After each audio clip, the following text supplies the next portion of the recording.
Bonjour, je vous retrouve aujourd'hui avec un nouveau tuto carterie. C'est la Saint-Valentin bientôt et j'avais envie de faire une petite carte sur ce thème-là. Avant de commencer, je vais juste ouvrir une petite parenthèse. J'ai publié un post sur ma chaîne YouTube. Un post FAQ, foire aux questions. Je suis très en retard dans mes réponses à vos questions. Quand vous me posez des questions en commentaire sur mes vidéos, quelquefois je vous réponds pas tout de suite. Quand vous n'avez pas de cœur, c'est que j'ai soit pas vu votre commentaire, pas lu, ou alors c'est parce qu'il y a une question auquel il faut que je réponde, mais que j'ai pas la réponse comme ça au moment où je lis la question. Et j'ai beaucoup de retard sur les commentaires où il y a des questions comme ça. Donc, il faudrait que je reprenne chacune de mes vidéos et que je regarde. Mais si vous avez des questions auxquelles je n'ai pas répondu ou vous avez de nouvelles questions, n'hésitez pas à me les mettre sous le post. Donc, c'est juste c'est 2 posts avant cette vidéo. Il y a cette vidéo, il y a la vidéo sur mon petit geek là. Et il y a le post foire aux questions FAQ où voilà, vous pouvez poser vos questions en commentaire et je vais vous laisser, je sais pas, une petite semaine, on verra, et je ferai une vidéo spéciale où je répondrai à toutes vos questions. Alors suivant le nombre de questions, je ferai peut-être plusieurs vidéos. Mais parce que là, j'ai plein de questions. Si vous me suivez sur Instagram ou sur Facebook et que vous m'avez posé des questions aussi sur ces 2 réseaux sociaux, c'est pareil, j'essaye d'y répondre au fur et à mesure, mais je suis pas certaine d'avoir répondu à tout. Donc, n'hésitez pas à me mettre en commentaire, pas sous cette vidéo-là, mais sous vraiment le post que j'ai créé FAQ. N'hésitez pas à mettre vos questions et je ferai une petite vidéo récap. Alors, cette carte de Saint-Valentin, je vais travailler avec les tampons Stampin' Bella, avec ce petit cupidon que j'adore, je trouve trop joli. Alors, elle va être relativement simple cette carte. Je vais travailler toujours avec mes crayons Inktense de Derwent. J'ai plusieurs... qu'est-ce que je choisis mes couleurs. En fait, finalement, j'ai pris beaucoup de crayons pour pas grand-chose, mais je voulais travailler les nuances dans les cheveux. Donc, j'ai plein de jaunes différents. J'en ai au moins 3. Et après, le reste, c'est beaucoup de gris et de noir, en fait. Et j'ai de l'aquarelle dorée aussi. Je vous montrerai ça après. Donc, je commence par la peau. Donc, j'ai mes 2 crayons. Je suis pas très loin de mon nuancier. Je vais pouvoir vous donner les couleurs. Parce que j'utilise toujours les 2 mêmes en ce moment pour faire la peau. Mince, pardon. En fait, j'ai mon nuancier, mais je regarde jamais le nom des couleurs. Ces 2 crayons, je les repère facilement dans ma trousse. Le rose, c'est un Carmine Pink. C'est les 0520. Et ils sont dans ma trousse. Vous entendez le joli petit bruit, pardon, pour vos oreilles. Et le petit jaune que j'utilise, c'est le Sicilian Yellow, c'est le 0220. Donc en fait, je fais mon petit mélange comme ça avec mon pinceau à réservoir sur ma petite plaque en verre pour avoir une couleur... hop, pardon, je les range. Pour avoir une couleur peau qui me convienne bien. Et ensuite, j'ai fait les petits cœurs dans les cheveux avec... j'ai utilisé 2 rouges différents, mais franchement, c'est tellement petit que le rouge le plus foncé aurait suffi. Alors, je ne sais plus ce que j'ai pris. J'ai peut-être pris le Chili Red. Oui, ça doit être ça. Ou le Hot Red, hein, qui est un rouge bien vif, bien lumineux. Donc voilà pour les petits cœurs. Pour les chaussures, je suis partie sur un gris neutre. J'aime beaucoup celui-là, j'utilise tout le temps. Le Neutral Grey, c'est le 21-20. Beaucoup plus que le Gris de Pagne qui est plus bleu, qui est un gris orage, qui est très joli, mais vraiment le gris neutre, c'est un vrai gris, ni trop chaud, ni trop froid. Donc j'ai fait ça pour les chaussures. J'ai rajouté un petit peu de noir, donc c'est le Ink Black. Voilà. Ensuite, alors les cheveux. J'ai essayé une nouvelle technique. Alors là, c'est pareil, c'est à force de faire. Je monte en expérience. Je trouvais que souvent mes colorisations de cheveux étaient assez plates. Ça manquait de volume et de relief. J'arrivais pas trop à donner l'effet que je voulais. Et en fait, maintenant, ce que je fais, c'est que je fais un aplat de couleur avec la couleur la plus claire. Et ensuite, je travaille par petites touches de crayon, donc des petits coups de crayon par certains endroits pour apporter des touches de volume en fait, en créant des ombres. Et là, c'est plutôt pas mal en fait. J'ai à peu près réussi ce que je voulais. Alors ça demande encore un peu de pratique, hein, mais au fur et à mesure, j'y arrive un peu mieux. Puis je maîtrise un peu mieux mon pinceau à réservoir aussi. Donc voilà, donc là je voulais une chevelure blonde. Et puis je vais mettre un peu de paillettes après, vous allez voir ça. Ensuite, je voulais ajouter du doré. Alors, j'ai utilisé une aquarelle dorée des couleurs VF. Ce sont des aquarelles artisanales. Et en fait, la boutique ne vend que sur vente privée.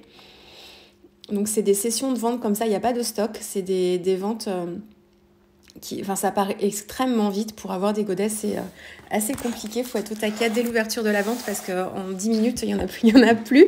Elles ont beaucoup de succès. Et là, en fait, j'utilise le cognac des couleurs VF, qui est un doré assez sympa. Là encore, c'est parce que j'ai le choix dans mes aquarelles dorées. Hein. Donc, je me fais plaisir aussi à utiliser différentes marques. Mais si vous avez la palette d'aquarelle Gansai Tambi que j'utilise, Gansai Gambi ou Tambi, j'ai un doute à force de... Pourtant, Dieu sait si je le dis souvent, on me demande souvent. Vous l'avez à la Fée du Scrap, cette palette-là.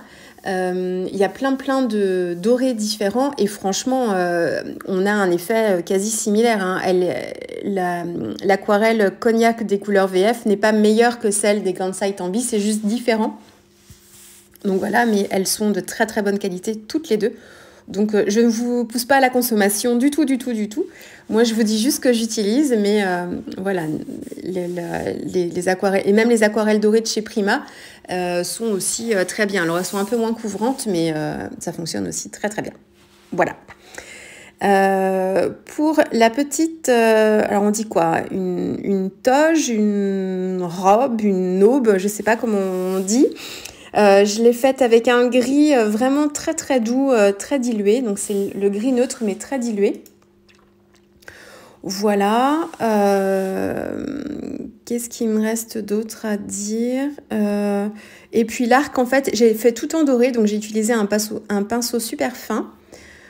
Voilà. Qu'est-ce que j'ai d'autre à vous dire là-dessus? Non. Est-ce que j'ai mis mes bling bling déjà là? Je sais même pas.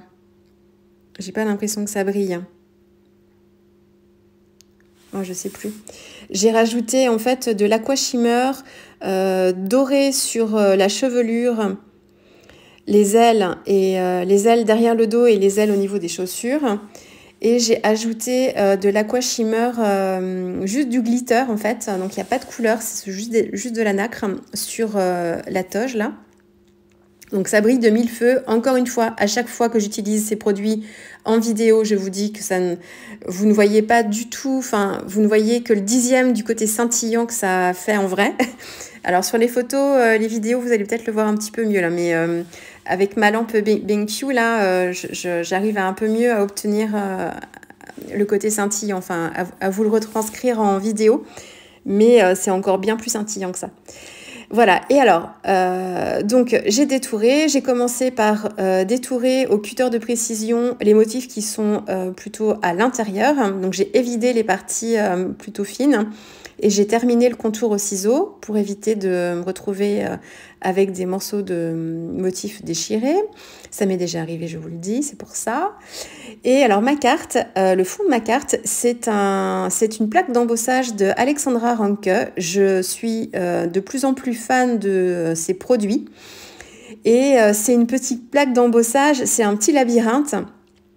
Et je trouvais assez rigolo de faire des petits cœurs, voilà, qui trouveraient le chemin de l'amour, du love. Je sais pas, bon, c'était mon inspiration du moment. Donc voilà, ce petit Cupidon qui lance ses petits cœurs, qui essaye de trouver le chemin, pas toujours simple, de l'amour. Voilà, pour atteindre le but. Et le petit love, c'est un tampon de la Fée du Scrap qui se loge parfaitement dans le petit carré qui est justement fait pour mettre soit du texte ou ça aurait pu être un gros cœur aussi à cet endroit-là d'ailleurs. Donc voilà, je trouvais ça trop rigolo et en fait je voulais tamponner mon motif love directement sur la carte, c'est ce que j'ai fait d'ailleurs, mais j'ai pas été bien droite, donc je trouvais pas ça joli, donc je l'ai retamponné sur un papier à part, découpé et fait un petit cadre tout autour pour le recoller bien proprement et un peu plus droit. Voilà, j'ai collé mes petits cœurs, ça c'est un vieux die que j'ai, je sais pas, ça devait être un memory box je crois, mais c'est un très vieux die et c'est des petits cœurs dodus mais de tailles différentes que je trouvais trop mimi. Et puis j'ai rajouté un peu de glitter doré, donc c'est donc l'aqua shimmer doré sur mes petits cœurs pour renforcer le côté scintillant. Donc attention avec l'aqua shimmer, c'est de l'eau avec des paillettes, donc quand vous en rajoutez sur des motifs qui sont aquarellés, il faut pas trop insister en fait sur il faut pas trop retravailler, il faut juste déposer les couleurs comme ça, ne mettez pas trop d'eau, enfin moi je vous conseille d'appuyer sur votre pinceau à réservoir pour faire en fait sortir un peu d'eau avec les paillettes et vous venez récupérer, vous essuyez votre pinceau et vous venez récupérer avec votre pinceau assez sec les paillettes pour éviter d'avoir trop d'eau en fait et que ça vous fasse des auréoles sur vos motifs. Sur les cœurs, vous allez vous en rendre compte, on va voir en fait que comment l'aquarelle en dessous a bougé. Alors c'est pas mes aquarelles, c'était mes brochaux que j'avais utilisés, c'était dans ma page précédente. Je m'étais fait un fond au brochot et j'ai juste découpé mes cœurs dedans. Donc voilà, et vous voyez ce petit ange, ce petit cupidon qui envoie ses cœurs, voilà. Donc une carte de circonstance avec le 14 février qui approche à grands pas. Voilà, mais écoutez, j'espère que cette vidéo vous aura plu, vous aura inspiré. N'hésitez pas, là je suis dans les cœurs, si vous avez apprécié la vidéo, à mettre des petits pouces en l'air, à vous abonner si ce n'est pas déjà fait. La petite clochette si vous voulez être prévenu de mes vidéos parce que je ne suis pas du tout régulière dans mes publications. Donc si vous ne voulez pas les manquer, n'hésitez pas à mettre la petite cloche. Et puis moi je vous dis à très vite avec une prochaine vidéo. Au revoir.